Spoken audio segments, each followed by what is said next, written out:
Chers amis, bienvenue sur ma chaîne YouTube. Voilà, j'ai le plaisir de revenir vers vous avec de nouvelles réflexions au sujet de l'imminence de l'enlèvement. Cette imminence se présente à nous comme une réalité, avec comme conséquence pour ceux qui l'attendent, notre préparation qui est une priorité absolue.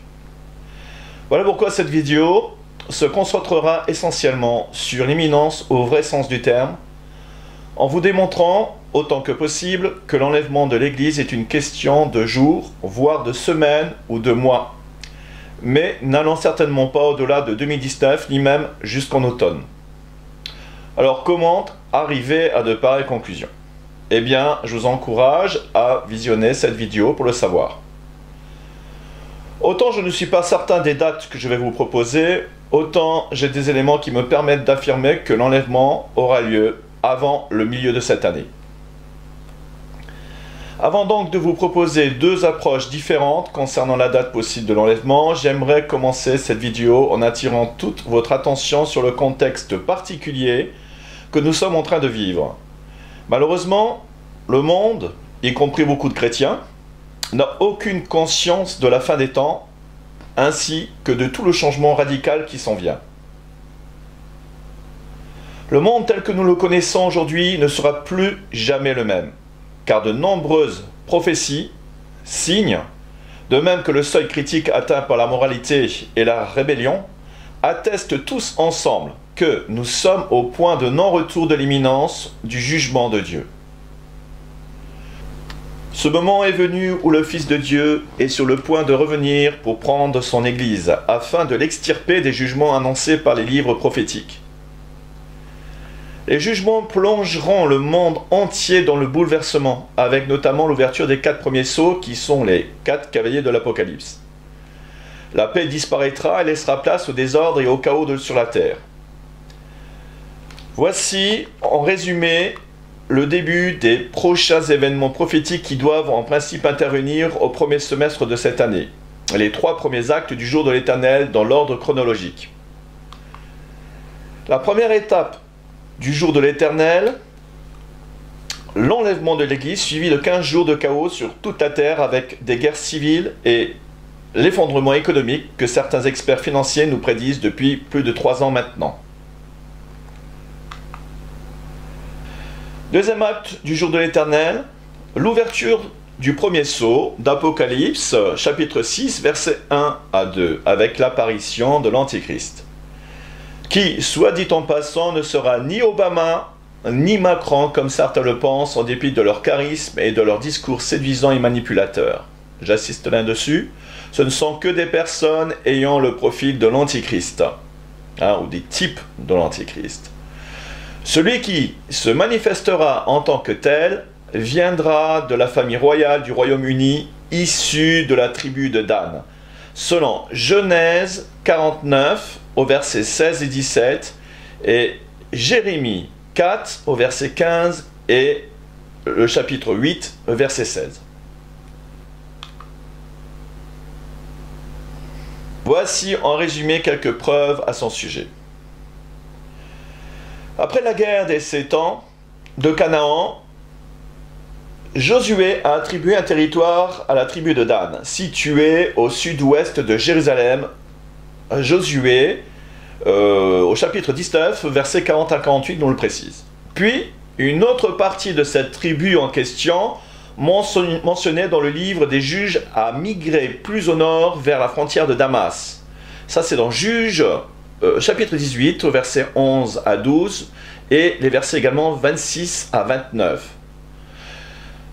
On le voit sur cet écran. J'ai entouré, vers le sud, on a d'abord la tribu de Dan, entière, qui, dans une partie, a migré, a remonté au sud pour se chercher un territoire.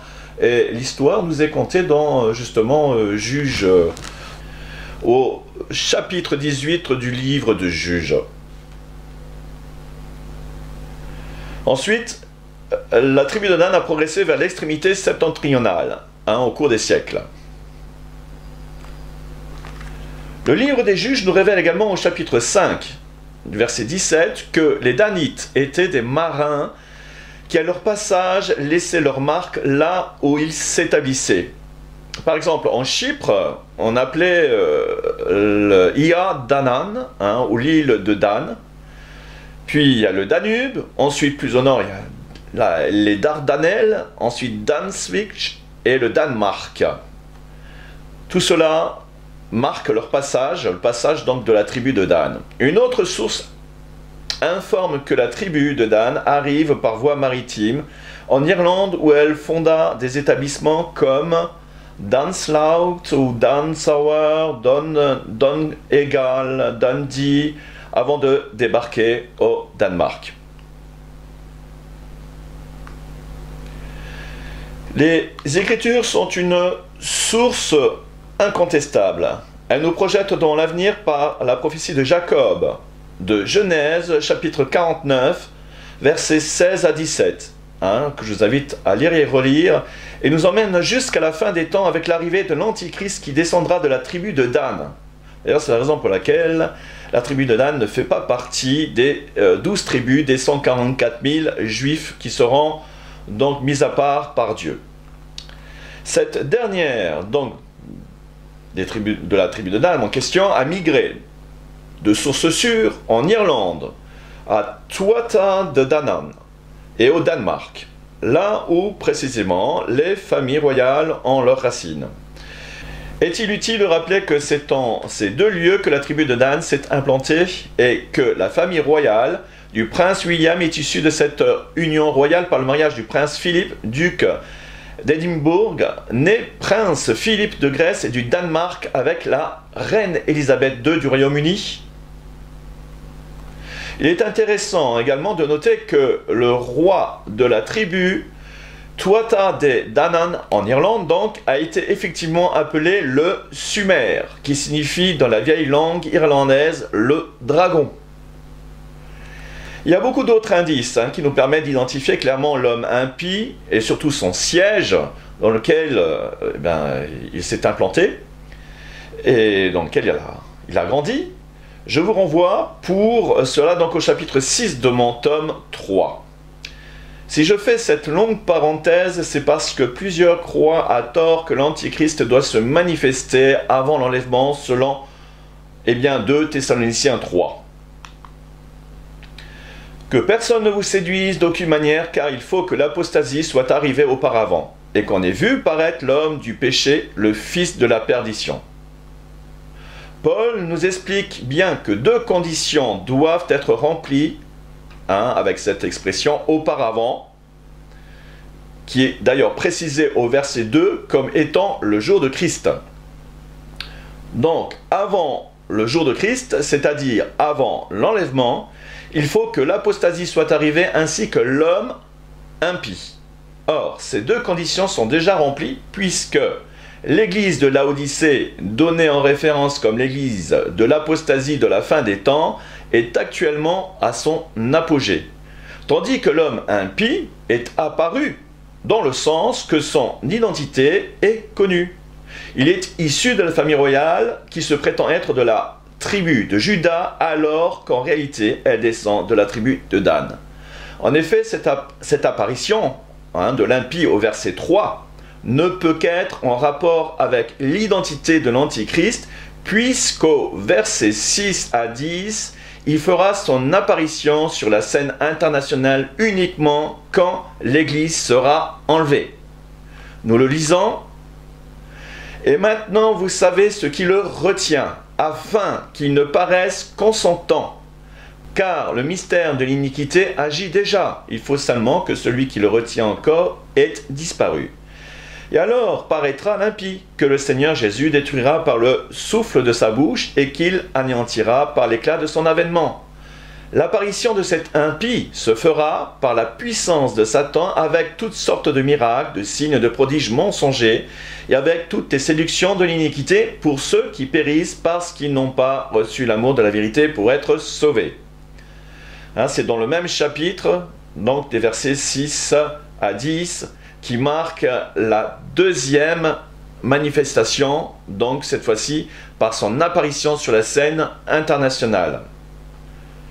J'ai eu l'occasion de m'exprimer plusieurs fois sur ce texte. L'expression « celui qui le retient » fait fortement allusion au Saint-Esprit envoyé comme don pour l'Église, constituant le corps de Christ comme le sceau de l'Esprit pour les enfants de Dieu, gage de leur héritage et pour le jour de leur rédemption, dans Éphésiens 1,13.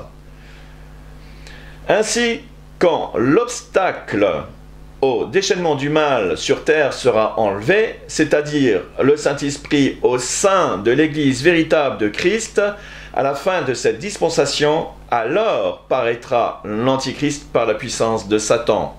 Nous avons bien au verset 3 la première apparition qui est avant le jour de Christ, et nous avons bien dans le verset 6 à 10 la deuxième apparition de l'Antichrist, qui est cette fois-ci une manifestation de sa part sur la scène internationale après le jour de Christ. Voilà, je tenais à bien marquer cette différence. Donc, première apparition, verset 3, pour la révélation de son identité, et comme nous le connaissions, donc nous pouvons affirmer et dire que les deux conditions de Paul sont accomplies pour que l'enlèvement ait lieu. Et c'est la raison pour laquelle nous sommes dans l'imminence.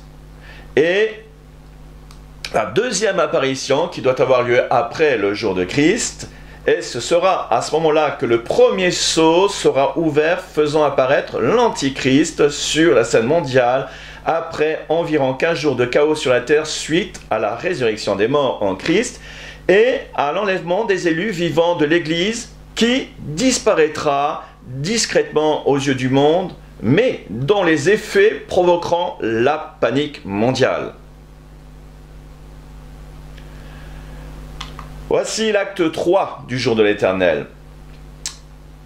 La contre-signature par l'Antichrist de l'alliance entre Israël et ceux qui se prétendront ses alliés aura alors lieu, soit environ un mois après l'enlèvement. Ce pacte marquera le début de la tribulation des 7 ans de la dernière semaine de Daniel 9 au verset 27. Il sera brisé au milieu de ces 7 ans par la bête, nom d'emprunt du livre d'Apocalypse pour désigner l'Antichrist, comme vous le savez.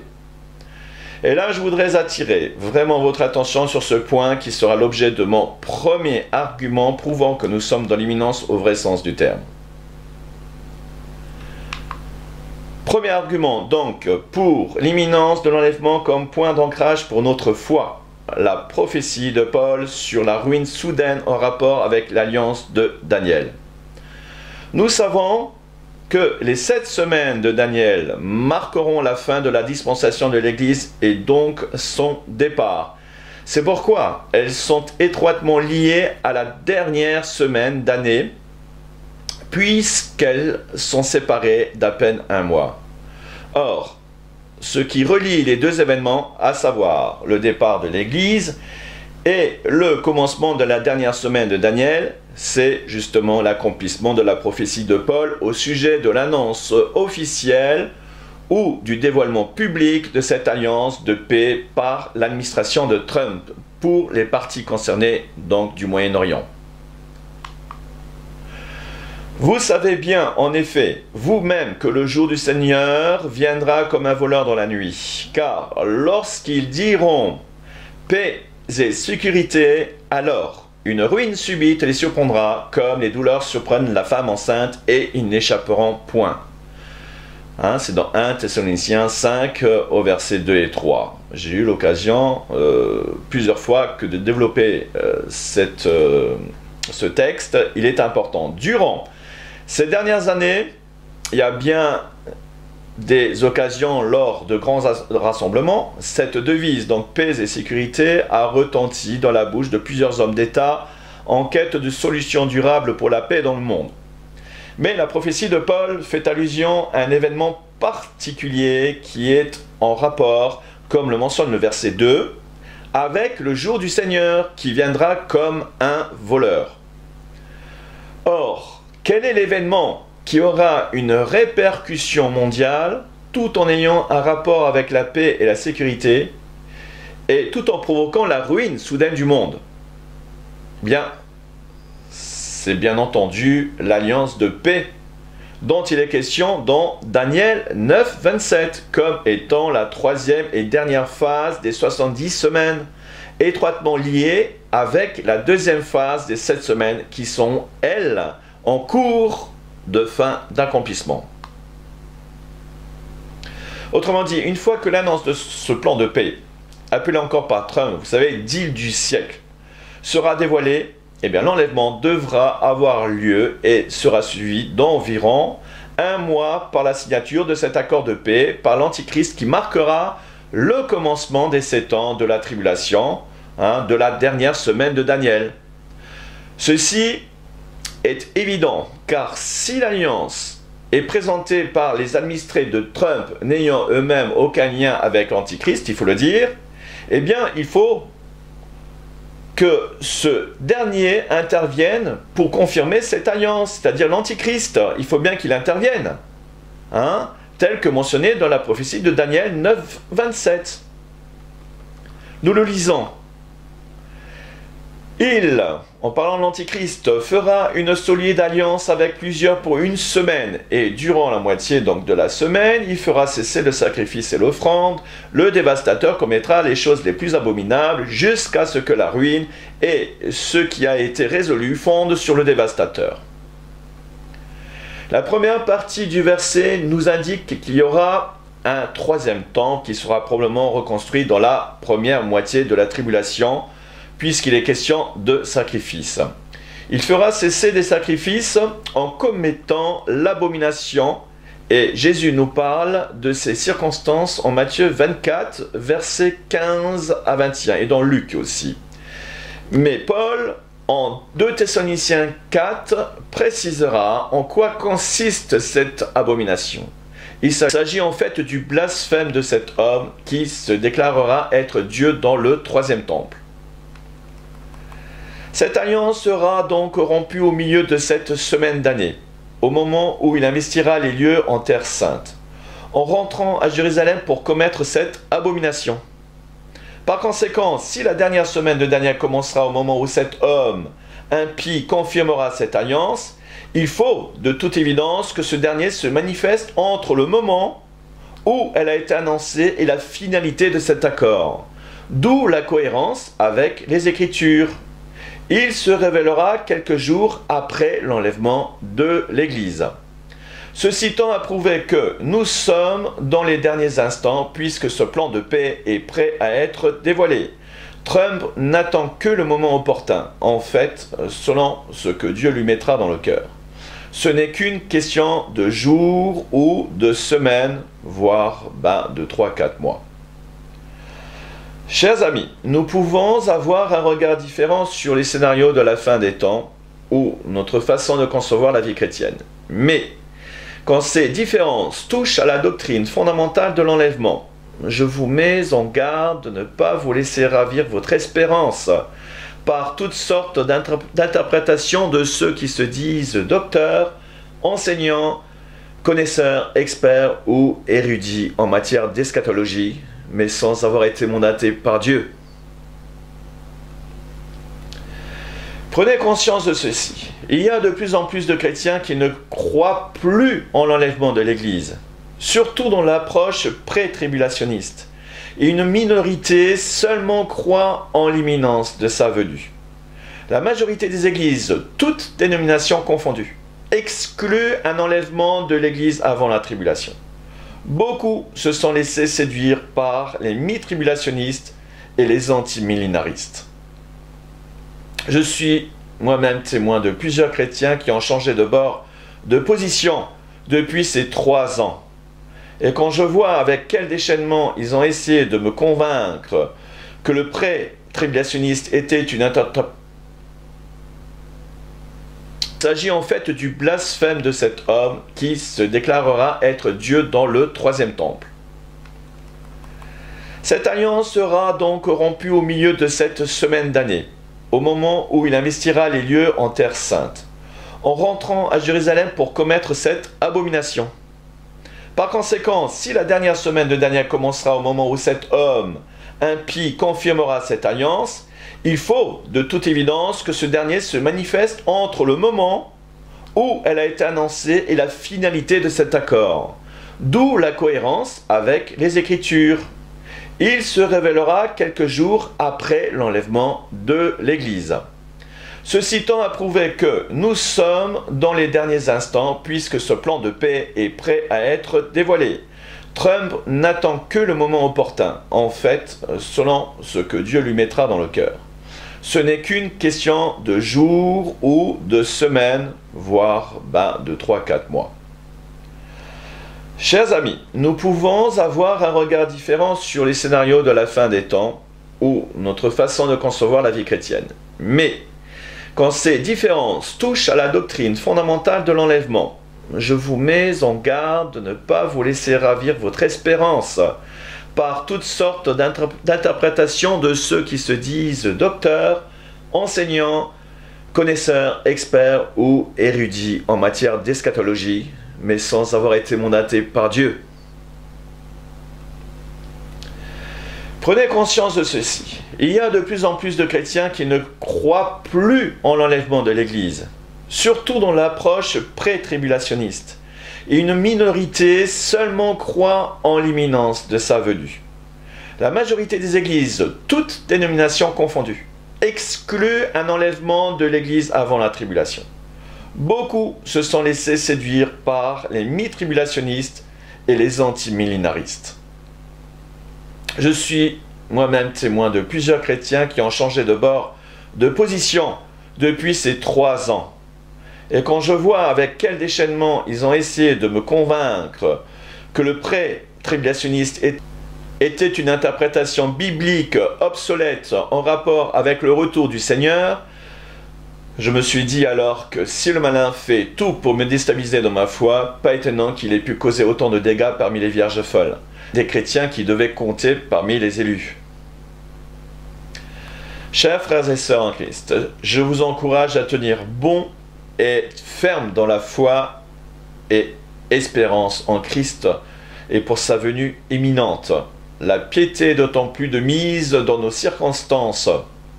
Et même si elle est accompagnée de souffrances intérieures proportionnelles à notre engagement, combien elle ne saurait être comparée à la gloire à venir qui sera révélée pour nous.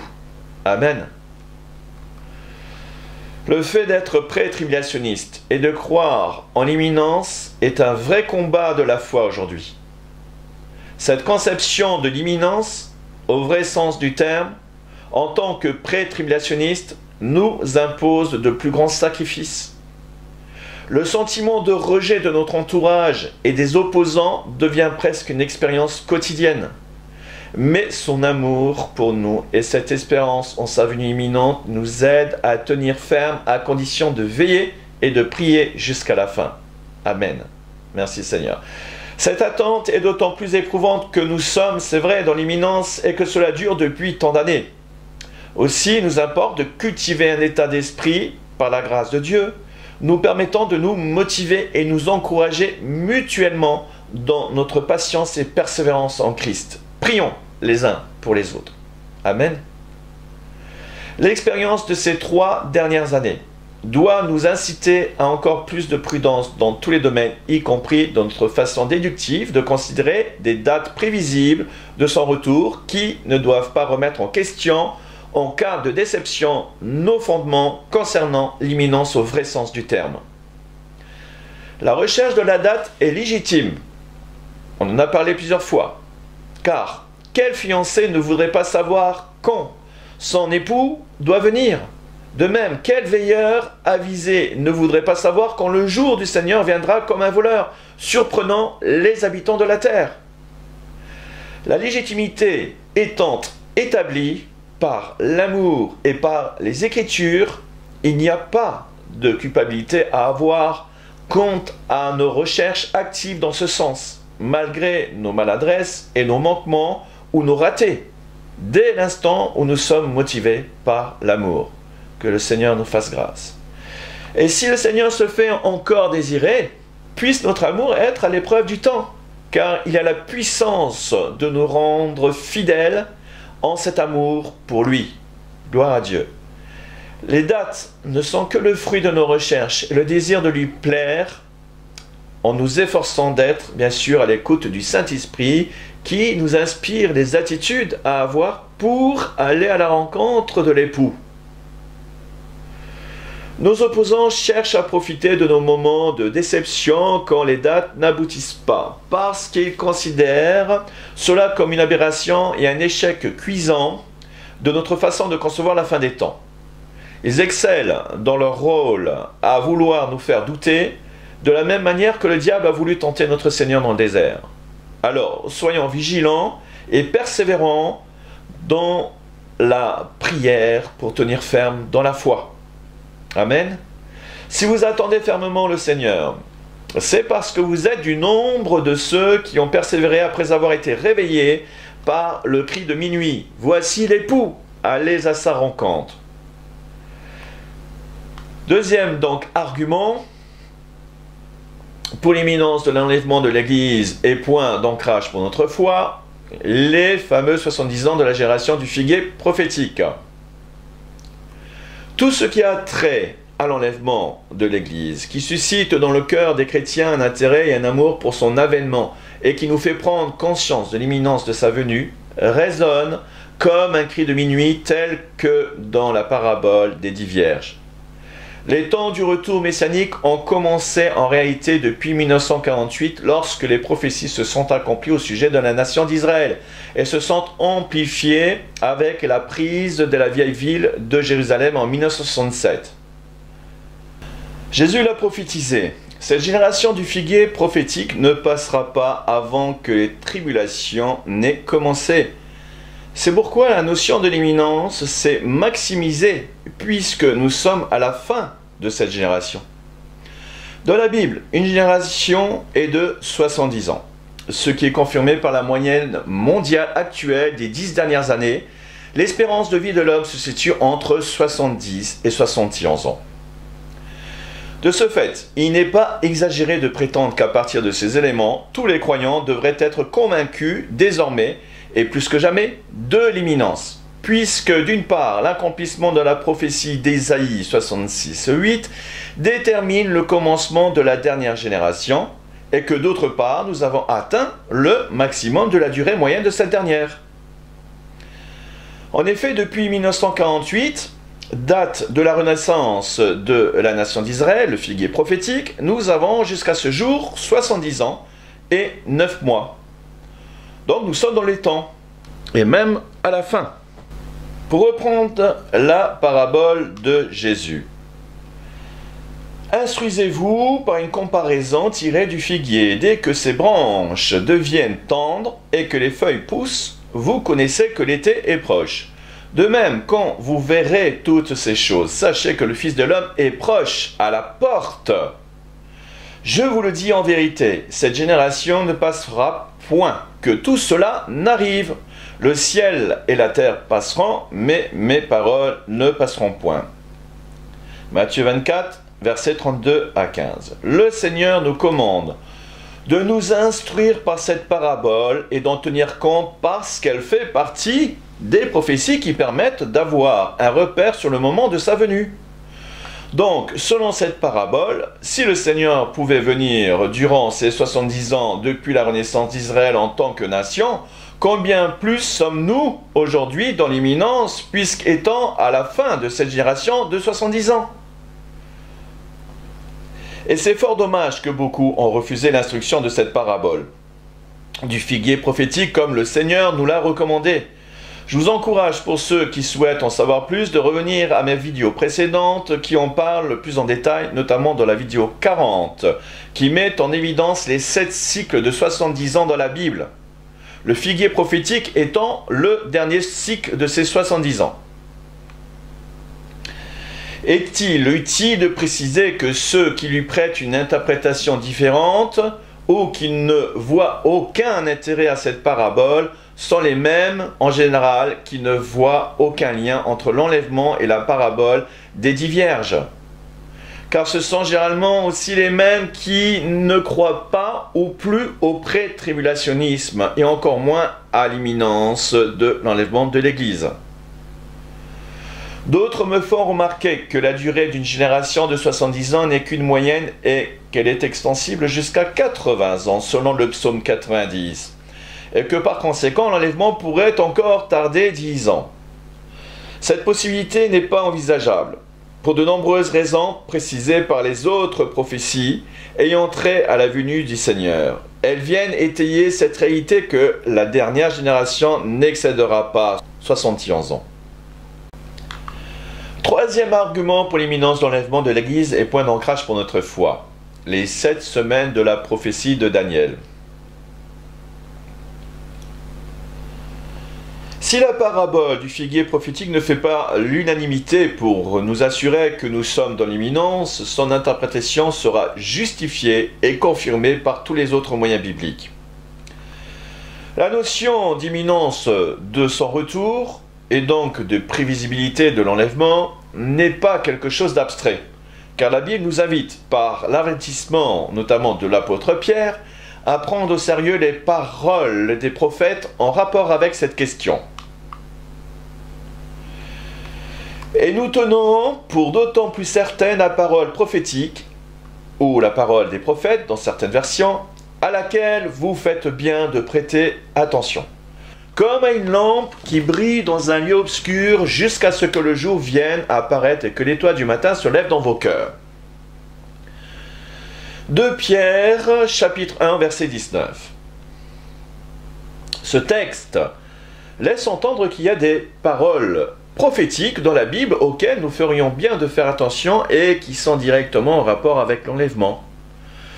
Cela est souligné par cette expression « jusqu'à ce que le jour vienne ».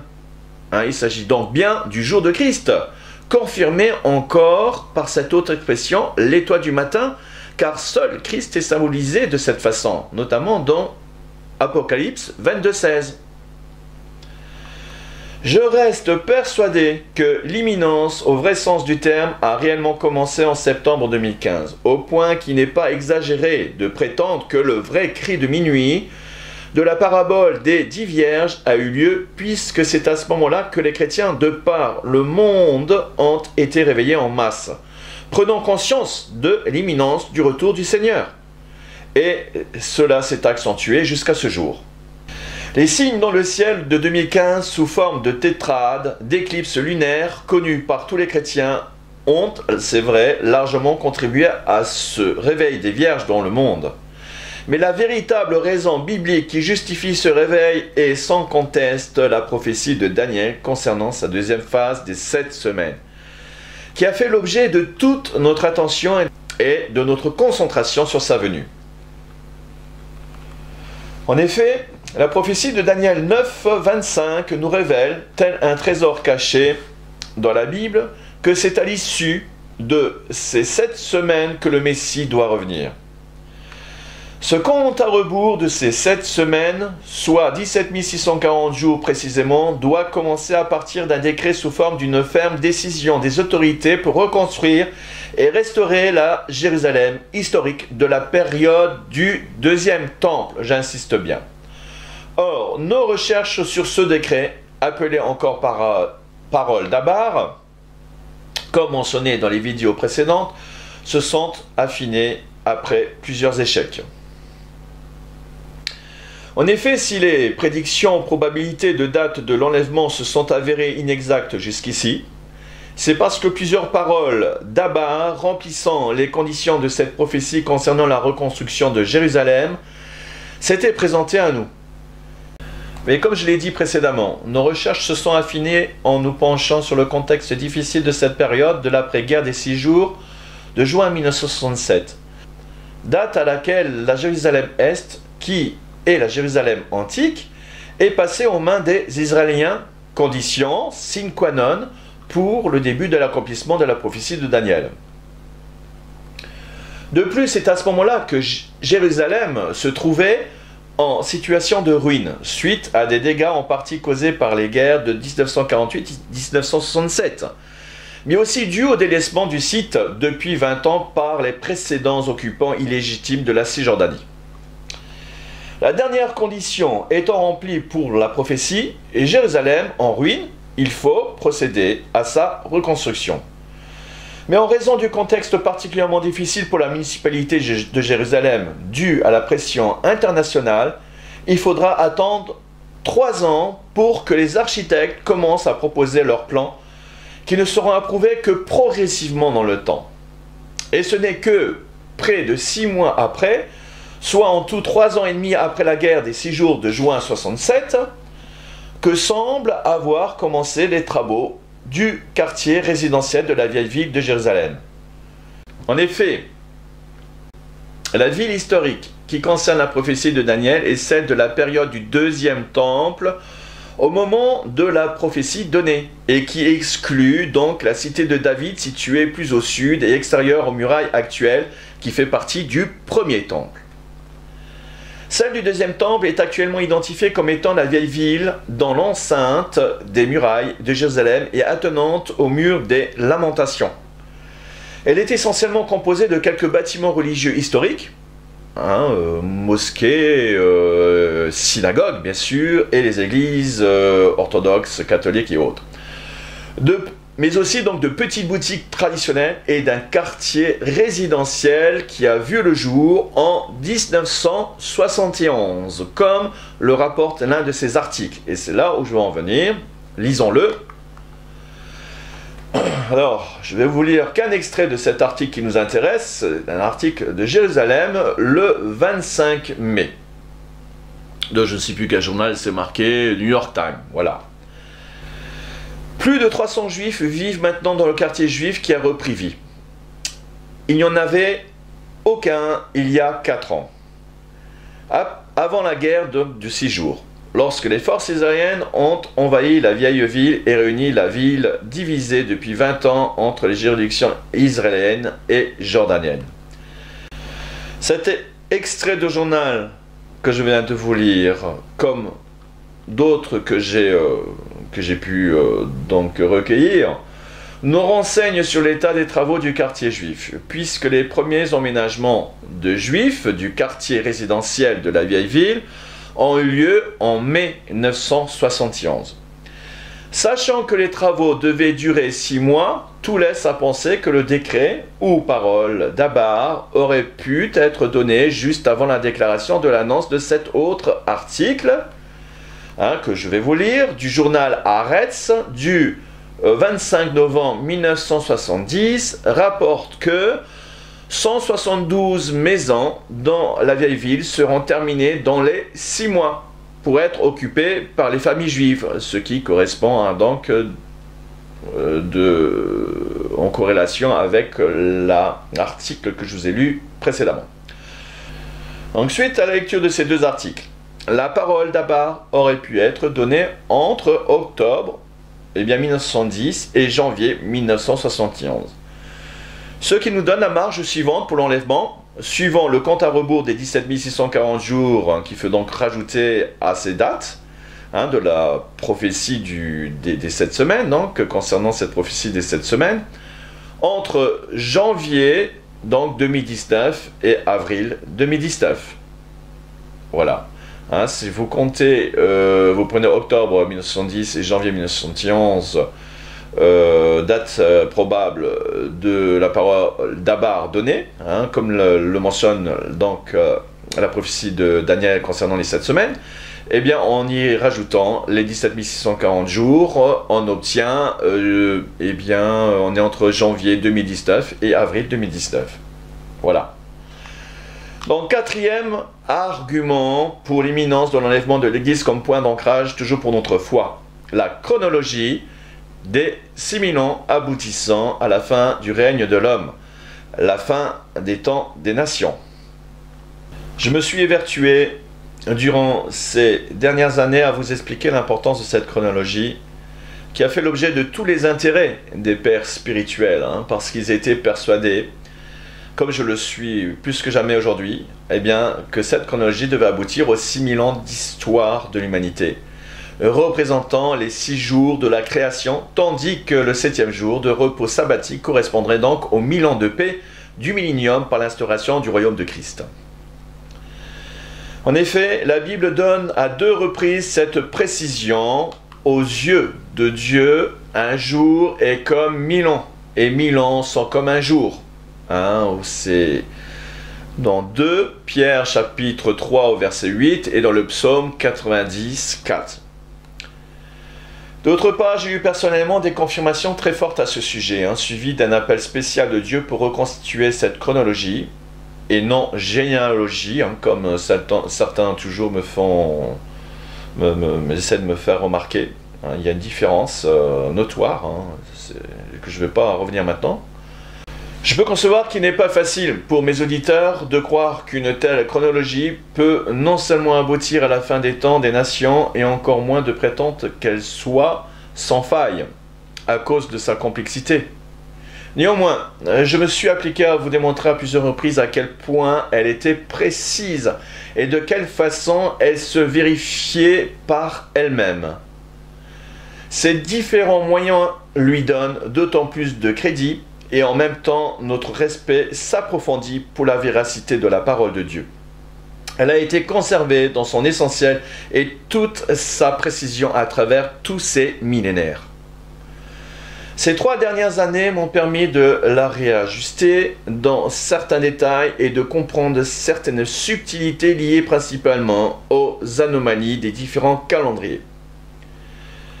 La grande difficulté de cette chronologie, en fait, pour aboutir aux 6000 ans, est de prendre en compte les 360 jours par an que compte une année dans les Écritures, tout en faisant intervenir les différents calendriers mis en place par les hommes pour s'adapter au cycle saisonnier. Au final, il me restait 2 résultats qui devaient aboutir aux 6000 ans. L'un partait du principe de prendre en compte le début de l'année du cycle du calendrier julien, c'est-à-dire au 1er janvier de l'an -3, année de la naissance du Christ, et l'autre au 1er de Nissan de cette année. La différence est quand même de 103 jours. Le premier résultat pointait entre le 5 et le 20 décembre 2025, et l'autre entre le 1er et le 15 de Nissan 2026, pour les 6000 ans révolus. La première solution est celle que j'avais retenue parce que cela coïncidait avec mes indices pour le 26 octobre 2018, mais maintenant qu'elle est dépassée, il ne reste plus que le 1er de Nissan 2026. Après réflexion, je me dis que dans la Bible, si Dieu a défini le 1er de Nissan comme le commencement de l'année, il y a une forte probabilité qu'Adam soit également créé un début de Nissan. En faisant le calcul simple de 2026 moins les 5 ans de la dernière année donc, de Daniel, on arrive bien pour l'enlèvement entre janvier et avril 2019. Voilà, j'en ai fini avec les argumentations visant à démontrer les fondements de l'imminence au vrai sens du terme pour le pré-tribulationnisme. Il y en a d'autres, mais ces 4 points d'ancrage nous permettent de fortifier et de rassurer notre foi sur l'imminence du retour de Christ. Aussi de conclure que si la chronologie se vérifie, que la fin des 6000 ans soit le 1er de Nissan 2026, comme je le crois vraiment, et que le compte à rebours des 17 640 jours finisse entre janvier et avril 2019, alors l'enlèvement devrait avoir lieu avant le mois de mai de cette année. Maintenant, j'aimerais vous partager mes réflexions pour une perspective de date, car en partant du principe que si nous sommes toujours en 2015, puisqu'il y a environ 3 ans de décalage dû à la datation de la naissance de Jésus, il est très probable qu'il y ait un décalage concernant le 17 de Tishri de cette année qui nous a été confirmé pour le 26 octobre. Mais que ce décalage devait être plus important que celui annoncé dans les vidéos précédentes. Cela fait plus d'1 mois que j'hésitais à faire cette vidéo pour revenir avec une autre compréhension de la précession des équinoxes. Mais entendra qui veut bien me prêter son attention. Nous avons eu tellement d'indices et de confirmations pour le 17 de Tishri du 26 octobre 2018 que j'ai vraiment passé du temps à réfléchir et à me confier toujours bien sûr au Seigneur. Je vais vous montrer un tableau que j'ai concocté. Vous voyez, j'ai représenter une ligne temporelle donc, des 6000 ans, en commençant d'Adam en donnant les différentes étapes, les principales, on va dire, ou du moins pour nous repérer un petit peu dans l'échelle du temps. Hein, vous voyez que le déluge a eu lieu en 1656 d'Adam. Puis Abraham, et je fais une petite parenthèse, puisqu'il n'est pas né en 1948 comme l'un frère l'avait pensé et mentionné dans ses vidéos. Hein, non du tout, puisqu'il y a plusieurs chronologistes qui déjà ont fait cette erreur grossière. Ils ont pris le verset qui disait que le père Terah, donc le père d'Abraham, avait engendré ses 3 enfants quand il avait 70 ans. C'est théorétique. Plus loin, il est précisé la chose suivante, que lorsqu'Abraham avait 75 ans, hein, eh bien, c'était au moment de la mort de Terah, son père, qui en avait, je crois, 215. Ce qui fait que la différence, ça donne 130 ans. Hein, ça veut dire 130 ans, à l'âge de 130 ans de Terah, Abraham est né. Ce qui fait bien une différence de 60 ans, hein, que le frère s'est trompé. Voilà, donc Abraham n'est pas né en 1948, mais il est bien né en 2008, du début de la création.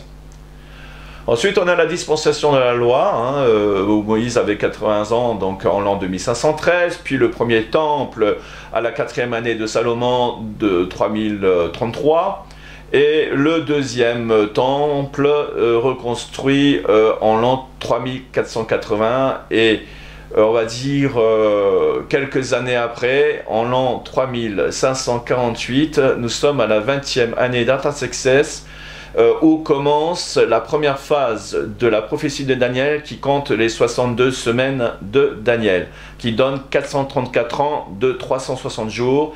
Et là, on arrive jusqu'à la mort du Messie, hein, qui est en avril 31.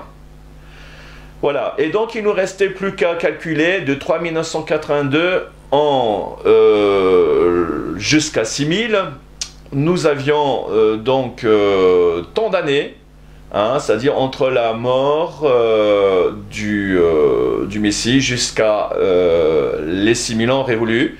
Je crois que ça faisait 726 710 jours, voilà, qui suffisait de transformer, puisque c'était des jours en 360 jours par an, il fallait les transformer en 365,25 pour savoir combien de temps il nous restait jusqu'à du moment de la mort du Messie jusqu'à la fin. Sauf qu'il fallait prendre en compte, bien sûr, la naissance de Jésus, et c'est la raison pour laquelle il y avait cette erreur de 3 ans. Puisque Jésus n'est pas né en l'an 1, mais en l'an -3. Et ça, je vous l'ai démontré dans les différentes vidéos. Voilà, mais j'attire votre attention que les 6000 ans qui sont ici représentés en bleu, vous les avez également en jaune et convertis.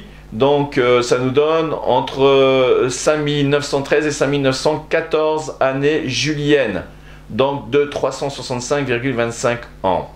Voilà, c'est ça qu'il fallait comprendre, et la difficulté. Et en bas, donc, sur l'échelle en jaune, j'ai continué à partir de la naissance de Jésus en l'an -3, ensuite jusqu'à l'an 31, donc ça fait bien... nous avons bien les 33 ans, hein, de Jésus, 33 ans et un peu plus, donc jusqu'à avril 2026, nous avons donc l'ère chrétienne. Si bien qu'à partir de 1970, en principe, devait commencer la 7e semaine de Daniel, qui doit finir incessamment sous peu, soit donc en janvier, entre le 21 et le 23 janvier, ou eh bien ce sera le 17 de Nissan. Voilà. Donc au moment où devrait avoir lieu l'enlèvement de l'Église. Ensuite, nous avons les 70 semaines de la 70e semaine de Daniel, la dernière, hein, donc des 70 semaines de Daniel. et qui devrait commencer aussitôt après l'enlèvement, environ 30 jours après. Voilà. Et donc, ce que je voulais également retracer et vous préciser, c'est la fameuse précession des équinoxes. C'est là où je voulais en venir. Regardez bien le tableau donc, qui est au-dessus. Voilà. Que j'ai présenté un peu de cette façon, hein, j'ai fait au plus vite. Hein, j'aurais pu faire ça d'une manière beaucoup plus claire, mais bon. Voilà, vous avez toujours l'échelle du temps entre Adam et les 6000 ans, avec les 3946 qui est l'avant-ère chrétienne. Et donc, en bleu, c'est les 6000 ans, donc de 360 jours par an. Et en vert, vous avez les 5913 ou 5914, hein, c'est 5913, presque 14, années juliennes de 365,25 jours par an. Donc on arrive à avril 2026 pour les 6000 ans révolus. La précession donc, des équinoxes a pour conséquence un mouvement rétrograde sur la Terre qui lui fait perdre 20 minutes et 15 secondes environ. Chaque année, sur les équinoxes et les solstices. Les calendriers juliens et grégoriens réajustent, hein, ils ont été conçus dans ce but, pour réajuster cette dérive des saisons, mais n'éliminent en rien la précession. Les 20 minutes et 15 secondes font au total 81 jours de moins sur les 6000 ans, soit presque l'équivalent d'une saison entière en moins. Les calendriers n'ont que réajusté 49 jours, 48-49 jours au total sur les 80 jours, avec donc une dérive de 32 jours restante par rapport à la première équinoxe initiale de l'année de la création d'Adam. Ce qui signifie qu'il faut prendre ces 32 jours auxquels on rajoute les 49 jours que les calendriers ont supprimés, hein, eh bien, ce qui nous donne au total les 80 jours, pour avoir les 6000 ans sur, cette fois-ci, la base des années sidérales et non sur les années tropiques comme les hommes l'ont fait. Voilà. En fait, vous avez, comme vous le voyez, 6000 ans, c'est comme si, avec la précession des équinoxes, qui est un mouvement de la Terre qui fait reculer à chaque fois les saisons de 20 minutes par an, eh bien c'est comme si au bout de 6000 ans, vous avez 81 jours de moins. C'est la raison pour laquelle on est passé d'une constellation à une autre, à la troisième constellation. Hein, on est passé de la constellation, je crois au départ, c'était Taureau, ensuite Bélier, et nous sommes dans la constellation du Poisson qui est en train de finir. Voilà pourquoi l'étoile polaire du Nord, comme je l'ai expliqué souvent, d'il y a 2000 ans ou 4000 ans, n'était pas du tout à la même position que celle qui est aujourd'hui. Ça, c'est très important, hein. N'importe quel astronome ou physicien ou scientifique vous le confirmerez.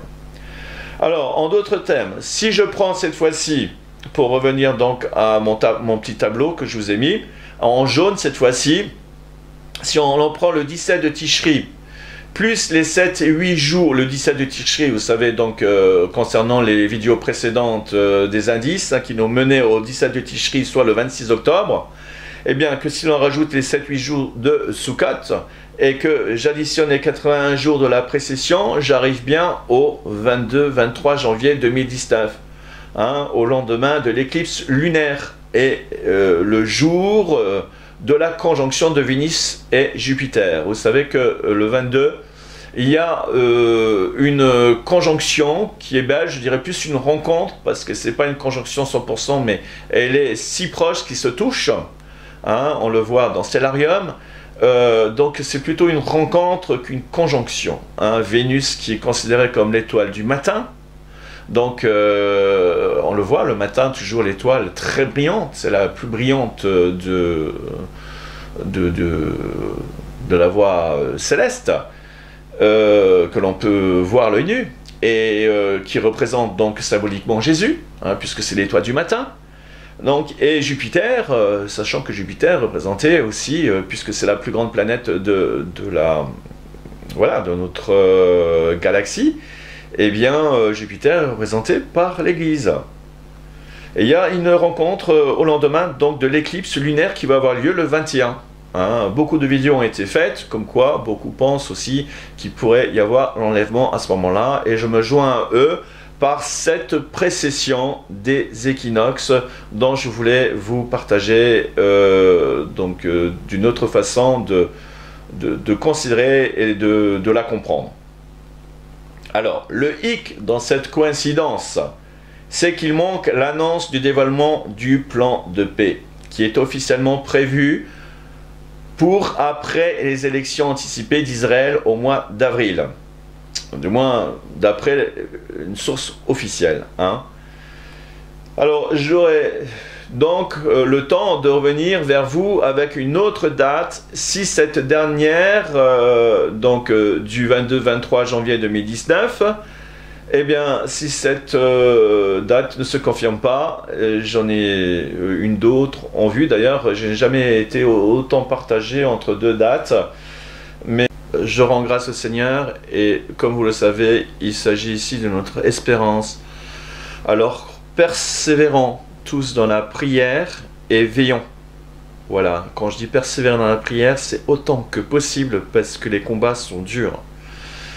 Je rends grâce au Seigneur et je remercie aussi voilà, pour tous ceux qui m'ont soutenu jusqu'ici dans mon ministère par leurs dons. Hein, vraiment, je remercie pour ceux en particulier qui vraiment font ce qu'ils peuvent occasionnellement, mais pour ceux qui me soutiennent chaque mois, sans lesquels vraiment, voilà, il me serait difficile de continuer dans cette, voilà, dans cette situation. Mais je rends grâce au Seigneur parce qu'il m'a toujours voilà, été fidèle en toutes choses et même dans ce domaine-là. Donc pour ceux qui veulent encore me soutenir, vous avez mon adresse mail. Et donc je vous remercie et je vous dis à bientôt et j'espère que ce sera au ciel. Gloire au Seigneur, Maranatha.